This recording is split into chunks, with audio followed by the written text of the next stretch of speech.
প্রিয় সৈয়দপুর ও কিশোরগঞ্জের মানুষ, নীলফামারী 4 আসনের ভাই ও বোনেরা, আসসালামু আলাইকুম। আজ আমি কোনো দলের পক্ষে কথা বলতে আসিনি। আজ আমি মানুষ হিসেবে মানুষের কাছে কথা বলতে এসেছি। শুনেছি নির্বাচনকে কেন্দ্র করে আমাদের এলাকায় কথা কাটাকাটি হচ্ছে, বাকবিতণ্ডা হচ্ছে, কোথাও কোথাও হাতাহাতি পর্যন্ত হচ্ছে। আমি শুধু একটা প্রশ্ন করতে চাই, নির্বাচনের পরে যে নেতা জিতবে সে কি আপনার ঘরে এসে আপনার খবর নিবে, আপনার সংসারের দায়িত্ব নেবে, আপনার সন্তানের ভবিষ্যৎ গড়ে দিবে?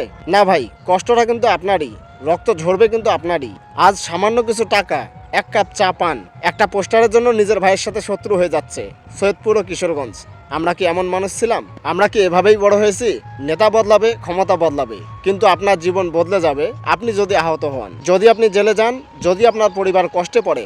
আমি কারো বিরুদ্ধে বলছি না, নেতারা নেতা থাকবেন, এতে আমার আপত্তি নাই, কিন্তু সাধারণ খেটে খাওয়া মানুষের জীবনটা নিয়ে খেলবেন না, এটাই আমার অনুরোধ। আপনি যাকে ভোট দিবেন দিন, নিজের মতামত রাখুন, কিন্তু মারামারি নয়, হিংসা নয়, শত্রুতা নয়। আজ যদি সৈয়দপুরের একজন আহত হয়, কাল যদি কিশোরগঞ্জের একজন আহত হয়, ক্ষতিটা কিন্তু পুরো নীলফামারীর। এই কথাগুলো শুধু সৈয়দপুর ও কিশোরগঞ্জের মানুষের জন্য না, এই কথাগুলো সারা বাংলাদেশের প্রতিটা জেলার প্রতিটা মানুষের জন্য। রাজনীতি থাকবে, মানবতা আগে। ভোট থাকবে, কিন্তু বিচার আগে। দলও থাকবে, সবই ঠিক থাকবে।